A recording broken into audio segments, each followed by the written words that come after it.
Alright guys, welcome back to another Football Manager 2018 club review. This time we're going to be going with the champions Celtic, and if you can't win the league with Celtic, then just eject your Football Manager disc, snap it in two and never play a game, because you must be really fucking shite at this game. So yeah, Celtic, they've won the title, 6, 7 times in a row now, and to be honest, the gap seems to be getting bigger. I think Aberdeen closed it a wee bit during the Ronnie Deila era, but since they brought in Brendan Rodgers, man, Celtic have just went way forward. I think Aberdeen have went slightly backwards, losing the likes of Niall McGinn, Johnny Hayes.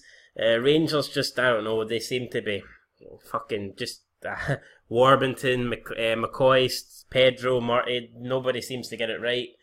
Will they get it right? Maybe sooner or later, they probably will, and they will probably close the gap, but probably not going to be anytime soon. So like I said, if you go Celtic, man, you should be winning this league.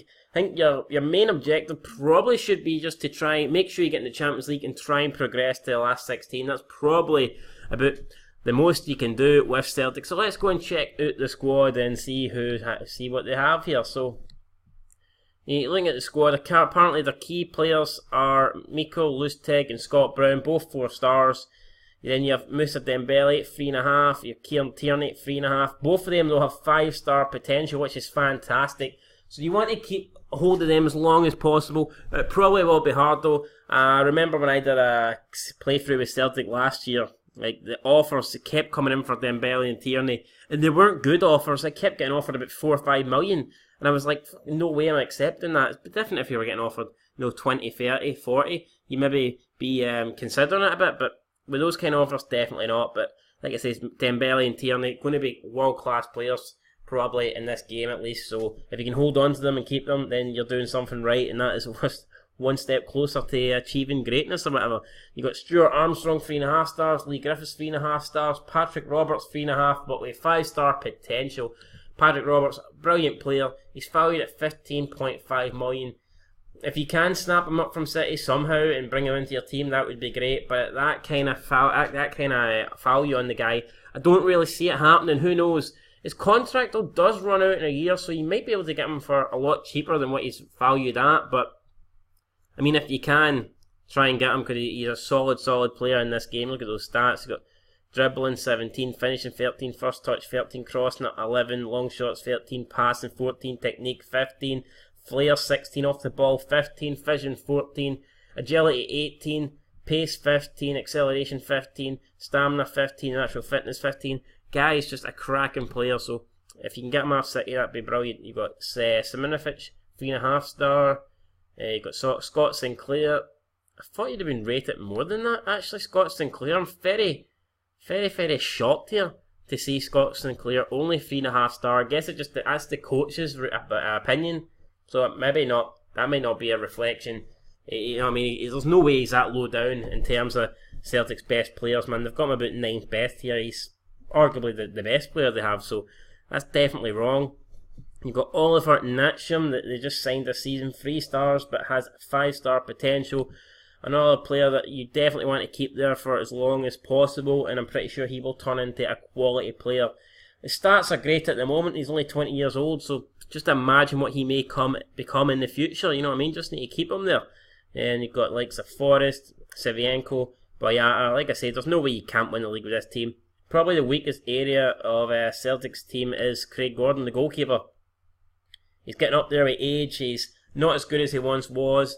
And then, if you look at the backups that they've got, it's not that great, is it? Doris de Vries, 2.5 stars. He's 36 years of age, so I know goalkeepers last a lot longer than outfield players. Craig Gordon's only 34, no reason why he couldn't play till he's 40, but, I mean, I just don't think he's the guy that Celtic want to have in net, so I think if you do a Celtic career mode, probably looking to bring in a goalkeeper will be one of your first objectives as the manager. So look at the strengths here. The squad has this littered with strengths, man. Look at that. He's fucking about 10 pages, man. You have to scroll all the way down to see them all. Strengths are unbelievable. Weaknesses: lack goal quality, depth, and goal beyond Doris de Vries. Like I said, yeah, goalkeeping, definitely want to check out that position. Lack of quality, depth. I mean, do you really need any other left backs when you've got Kieran Tierney? Albeit he could get injured, he could be poached away to a bigger club. or a club with more money, should I say, because like Man City are the really big club. Like, I've had this argument, but I don't know. So I mean, maybe it's worth bringing another left back, but he's not going to be starting, obviously. Overall depth. Apparently Celtic don't have a lot of depth at the club. They've got good players, just not a lot of depth. With just, oh my god, wage budgets. There's not a lot of wages left. I was surprised to that, actually. Celtic don't have a lot of money to spend in terms of wages. Rangers actually have more. That's shocking. I take it must have just been the signings, and then, I don't know, maybe Griffiths and all that stuff. Dembele, maybe they signed new contracts, costing them a lot of money. And Paddy Roberts, maybe they're paying significant amount of his wages from Man City. I'm assuming that is why, because it'd be very strange as to how come they've only got like 10k left. So anyway, there you go. You've got a few friendlies set up. You've got a friendly cup semi-final. I'm not quite sure what that is. And then you will have the Champions League qualifiers in there somewhere. In terms of scouting, who are Celtic looking to scout? Michael Morrison at centre back. He's at Birmingham, valued at 5.5 million. Whether you want to get him or not, entirely up to you. You've got the club. You got 3.5 star reputation. So you got Rangers 3 stars, Celtic are 3.5 stars. Secure finances in the European Champions Cup. Celtic Park capacity 60,411. The grass is the surface and the stadium condition is good.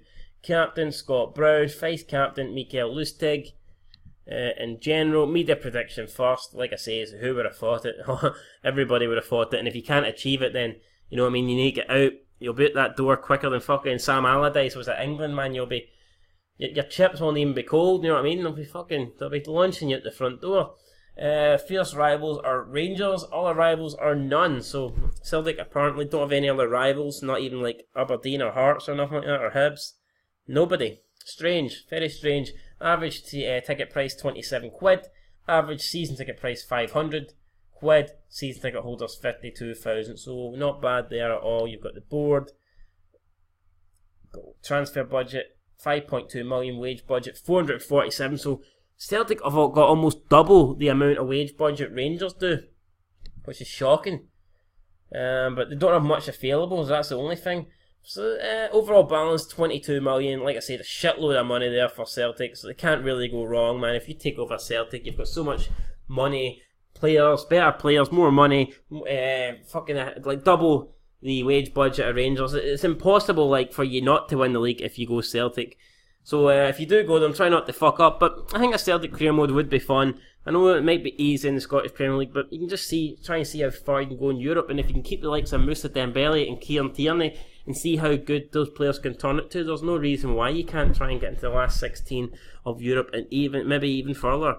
We'll have a quick look at the under-20s now and see who they've got, see what they've got potential-wise. So they've got Ryan Christie at the moment, loaned out. He's 3-star current ability, 4-star potential.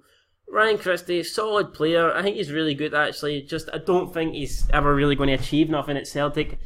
If a team buys a player and then loans him out for 2 successive seasons, then it doesn't look good. It'd be different if the kid's only like 16 or 17, but Celtic brought Ryan Christie when he was 20, didn't they? So, and they've loaned him out now for 2 years on the trot, which is, I don't know, I think it's a worrying sign for Ryan Christie. I don't think he's got a future at Celtic. I could be wrong, but maybe Aberdeen just don't have the money to, officially sign him, and that could be the problem. But good player, like I say, he's valued at 1.7 million. The stats are all decent. 3-star, 4-star current, 4-star potential, just not really getting game time at Celtic. You got Anthony Ralston, he's 2 stars, 4-star potential. Calvin Miller again, 2-star ability, 4-star potential. So if you train these guys properly and you look after them and they develop the way the game thinks they're going to develop, then you've got your left back and right back positions sorted in the future. Who knows? Maybe if you do go on to sell Kieran Tierney, maybe Calvin Miller could be his replacement. He's pretty versatile. He can play all up the left and he can play up front as well. He can play a CAM and he can also play on the right. So Calvin Miller, solid player who can play in a shitload of positions. You got Kusa Ibue, 2-star, 3.5-star potential. But yeah, man, Celtic's under-20s not looking the best there either. They've got a lot of players here that could potentially get 3.5-star, but nobody quite getting to the 5-star mark, guys. So maybe that is an area you could look to if you go Celtic. I think they did say that they want, philosophy, sign young players for the first team. Albeit they want young players for the first team, but I suppose there's no reason why you couldn't sign young players for the under-20s and then maybe in a season or two move them up to the first team. But anyway guys, that's up to you if you go Celtic. I don't know if you've enjoyed this video. Let me know down below. What did you think of the player ratings? Do you feel like they've been a bit harsh on Celtic, or do you feel like, I don't know, only 10k wage budget to spend? Not quite sure. Anyway, let's go do it guys for this club review. Until next time, peace.